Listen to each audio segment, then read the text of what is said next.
하나님의 말씀은 마태복음 21장 12절에서 17절입니다. 예수께서 성전에 들어가사 성전 안에서 매매하는 모든 사람들을 내쫓으시며 돈 바꾸는 사람들의 상과 비둘기 파는 사람들의 의자를 둘러엎으시고 그들에게 이르시되 기록된 바 내 집은 기도하는 집이라 일컬음을 받으리라 하였거늘 너희는 강도의 소굴을 만드는도다 하시니라. 맹인과 저는 자들이 성전에서 예수께 나오매 고쳐주시니 대제사장들과 서기관들이 예수께서 하시는 이상한 일과 또 성전에서 소리질러 호산나 다윗의 자손이여 하는 어린이들을 보고 노하여 예수께 말하되 그들이 하는 말을 듣느냐. 예수께서 이르시되 그렇다. 어린 아기와 젖먹이들의 입에서 나오는 찬미를 온전하게 하셨나이다 함을 너희가 읽어본 일이 없느냐 하시고 그들을 떠나 성 밖으로 베다니에 가서 거기서 유하시니라. 오늘 우리에게 주신 하나님 말씀입니다.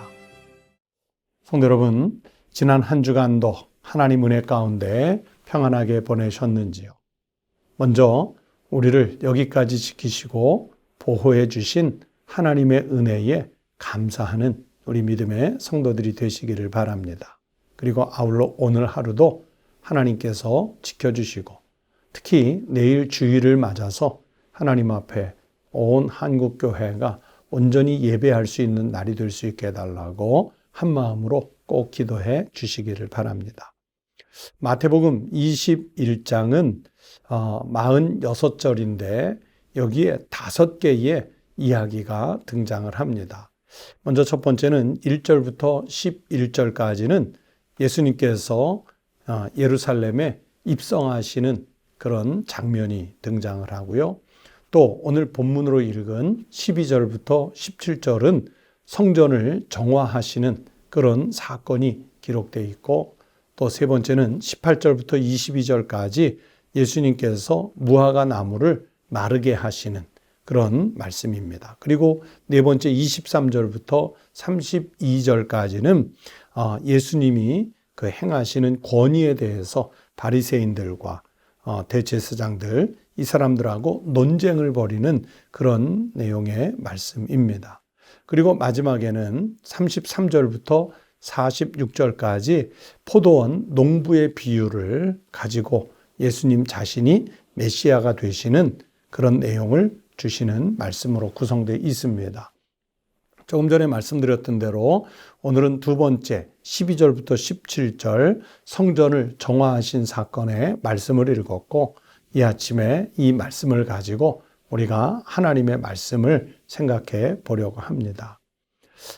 오늘 말씀의 배경이 되는 것은 이렇습니다. 예수님께서 성전에 가셨는데 그 성전에 이제 오늘 성경에 나오지요. 성전 안에서 매매하는 모든 사람들을 내쫓으셨다. 돈 바꾸는 사람들의 상, 비둘기 파는 사람들의 의자를 둘러 엎으셨다. 그랬는데 성전이 아주 타락해 있다는 것을 보여줘요. 이 타락한 성전을 향해서 예수님께서 아주 극도로 분노하시는 모습을 보여주시는데 왜 예수님께서 느닷없이 그렇게 이 매매하는 사람들에게 분노하셨을까요? 거기에는 이런 이유가 있습니다. 먼 지방에서부터 예루살렘 성전으로 경배하러 오는데 여러분 그렇잖아요. 그 재물들을 먼 길을 데리고 올 수가 없어요. 그랬을 때 여기에 와서 살 수도 있겠고 또는 자기가 데려온 재물이 조금 빈약하면 웃돈을 얹어주고 이 사람들이 파는 것 중에 좀 더 좋은 것을 새로 바꾸어 사서 제물로 드리기도 해요. 또 이 성전에서 돈 바꾸는 사람들이 있었는데 이 사람들은 누구냐면 환전상들인데 자, 내가 가져온 재물은 세상에서 쓰던 돈이니까 깨끗하지 않다는 거예요. 그러므로 하나님 앞에 제물로 바쳐야 하려면 제사장들이 기도한 정화된 돈, 깨끗한 돈을 헌금해야 되지 않느냐, 제물로 바쳐야 되지 않느냐, 이런 명목을 내세워서 이제 소위 말하는 차익을 남기고 파는 거예요. 똑같은 한 데나리온을 가지고 왔어도요, 한 데나리온으로 바꿔주려면 그 한 데나리온에다가 플러스 얼마를 웃돈을 얹어줘야 한 데나리온을 바꿀 수 있는 거예요. 그렇게 해서 이 돈 바꾸는 사람들, 비둘기 파는 사람들이 차익을 남겨서 큰 이득을 보았지요. 지방에서 오는 경배자들의 편의를 도모해 준다. 순전한 예물을 드릴 수 있도록 도와준다. 그런 명분을 내세우면서 결국은 뭐예요? 성전 안에서 자기네들의 이권을 찾으려고 하는 그런 타락한 모습을 보였기 때문에 예수님께서 극도로 분노하셨던 거예요. 그래서 오늘 이 말씀을 읽으면서 우리도 마찬가지입니다. 여러분, 교회가 상업주의 또는 물질주의, 번영신앙, 규모의 신앙 이런 것에 빠지면 안 됩니다. 교회를 통해서 이문을 남긴다? 그건 안 되는 일이죠. 여러분, 교회의 본질이 무엇입니까? 13절에 예수님께서 말씀하죠. 그들에게 이르시되 기록된 바 내 집은 기도하는 집이라 일컬음을 받으리라 하였거늘 너희는 강도의 소굴을 만드는도다 하시니라. 이사야서 56장 7절에 하나님의 집은 만민이 나와서 기도하고 하나님을 찾는 집이지 거기가 강도의 소굴은 아니라는 거예요. 이사야서 56장 7절에 그 말씀이 나옵니다. 내가 곧 그들을 나의 성산으로 인도하여 기도하는 내 집에서 그들을 기쁘게 할 것이며 그들의 번제와 희생을 나의 제단에서 기꺼이 받게 되리니 이는 내 집은 만민이 기도하는 집이라 일컬음이 될 것임이니라. 그러니까 교회는 어떤 곳이냐? 바로 하나님의 백성들이 모여서 하나님 나라를 이루어가는 것이 교회예요. 그래서 세상의 기준이 적용되는 곳이 아니라 하나님의 기준이 적용되는 집이 교회입니다. 오늘 우리도 보면은 자기가 세상에서 다니던 회사의 기준, 자기가 알고 있는 지식의 수준, 자기가 경험한 기준, 자꾸만 이런 것을 교회에 적용시키려고 하는 분들이 있어요. 그래서는 안 됩니다. 말씀, 하나님께서 교회에 기대하시는 그것이 기준이 되어야 합니다. 그래서 교회가 상업주의, 물질주의, 부흥신앙 혹은 번영신앙에 빠지면 안 되는 거예요. 또 교회는 하나님의 뜻이 성취되고 불의가 소멸이 되는 곳이어야 합니다. 오늘 본문 13절에 보면 너희가 강도의 소굴을 만든다 그랬는데요. 여러분, 이 소굴이 뭐냐면 헬라어로 스펠라이온이라고 하는데 터키라든지 아니면 이스라엘이라든지 요르단이라든지 이런 데 성지순례를 가보면요. 중동 지방에 이 석회암 또는 마사로 돼 있는 이런 그 흔한 동굴들을 볼 수가 있습니다. 정말 동굴들이 많아요. 그런데 도적과 강도떼들이 바로 이런 곳에 숨어 있다가 불의를 도모해요. 그래서 교회가 인간적인 모임 장소가 되면 예수님은 그 아무리 외형적으로 거룩해 보이는 성전이라 할지라도 결국에는 강도의 소굴이 된다는 것을 말씀하시는 거죠. 여러분, 교회는 그래서 처음에 말씀드린 것처럼 우리가 이문을 남기기 위해 존재하는 것이 아니라 하나님의 뜻이 성취되고 이 땅에 불의, 하나님 뜻에 맞지 않는 부정 이런 것들이 있으면 교회가 있음으로 인해서 그것을 소멸시킬 수 있는 능력을 갖추는 교회가 되어야 합니다. 그리고 또 교회는 어떤 곳이냐? 14절 말씀을 보세요. 맹인과 저는 자들이 성전에서 예수께 나오매 고쳐주시니 여러분, 교회는 치료와 회복의 역사가 일어나는 곳이어야 합니다.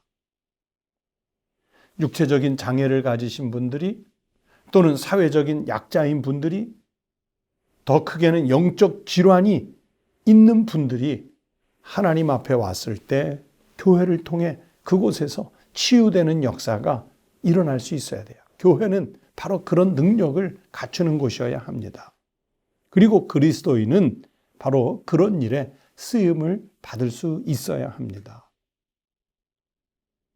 여러분, 예수님께서 예루살렘에 입성하실 때 많은 사람들이 막 소리를 높여 호산나 또 다윗의 자손이여 찬송하리로다 막 이렇게 소리를 질렀잖아요. 그랬을 때 바리새인들이 또 사두개인들이 좀 사람들 좀 조용히 하라 이렇게 말하고자 할 때에 예수님께서 저들이 소리치지 않으면 돌들이라도 일어나 소리친다고 말씀하시죠. 우리가 하나님의 일을 감당하지 못하면, 교회가 하나님의 사명을 제대로 감당하지 못하면 하나님은 다른 방법으로 역사하실 거예요. 심지어 돌들이라도 일어나서 하나님의 일을 하게 하실 겁니다. 그런데 하나님은 다른 사람을 통해 일하시지 않고, 다른 교회를 통해서 일하시지 않고, 다른 공동체를 통해서 일하시지 않고, 나를 그리스도인 삼아서, 나를 주의 일꾼 삼아서 우리 교회를 하나님의 그 기도하는 집의 공동체 삼아서 일하시게 하시니 얼마나 감사한 일입니까? 내가 직접 참여해서 하나님의 뜻을 이 땅에 이룰 수 있도록 인도하신다는 것 자체가 이미 큰 복인 줄로 믿습니다. 우리 사랑하는 성도들이, 또 직분을 받은 사람들이, 그리고 우리 청북교회가, 한국교회가 하나님의 역사에 쓰일 수 있는 사람들, 하나님의 역사에 쓰임을 받는 교회가, 제대로 된 교회가 꼭 될 수 있기를 바랍니다. 오늘도 그렇게 하나님의 뜻을 이루는 일에 교회로서, 그리스도인으로서 쓰임 받으시기를 주의 이름으로 축원합니다. 기도하겠습니다. 아버지 하나님 감사합니다. 하나님께서 친히 교회의 주인이 되어주시고, 우리 주님 예수 그리스도께서 교회 머리가 되어주시고, 교회가 주님의 몸된 교회가 되고, 우리가 그리스도인으로서 각각의 지체가 될 수 있는 은혜를 주셔서 감사합니다. 하나님, 우리 교회가 만민이 찾아와 기도하는 집이 되게 하시고, 우리 교회를 통해 이 땅에서 하나님께서 이루어 가시기 원하시는 주의 뜻을 이루는 교회가 되게 하여 주시옵소서. 세상에 기준이 적용되는 교회가 아니라 말씀이 적용이 되고 하나님의 뜻이 적용이 되게 해 주시옵소서. 재물이 기준이 되고 인간의 탐욕과 욕심이 기준이 되는 그런 교회가 아니라 하나님께서 친히 통치하셔서 주의 뜻을 이루는 우리 교회요 그리스도인들이 될 수 있도록 도와주시옵소서. 하나님 아버지, 지난 한 주간 우리의 생활을 지켜주셔서 감사합니다. 안전하게 보호해 주셨으니 감사합니다. 하나님, 이 감사로 하나님께 영광을 돌릴 수 있게 주시옵소서. 내일 거룩한 주일입니다. 하나님, 우리 교회를 비롯하여 이 땅 위의 모든 교회들이 하나님 앞에 나와 영이신 하나님께 신령과 진정으로 온전한 예배가 이루어질 수 있도록 인도하여 주시옵소서. 오늘 하루의 일과도 주님 인도하여 주옵소서.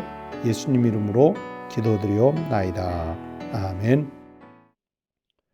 오늘 하나님 말씀을 생각하시면서 첫 번째 기도하실 제목은 우리 청북교회가 감사가 넘치고 간증이 넘치고 기도가 넘치는 교회 될 수 있도록, 그리고 우리 교회가 있고 성도들이 있음으로 인해서 세상에 빛이 되는 교회요 그리스도인들이 될 수 있게 해달라고 기도하십시다.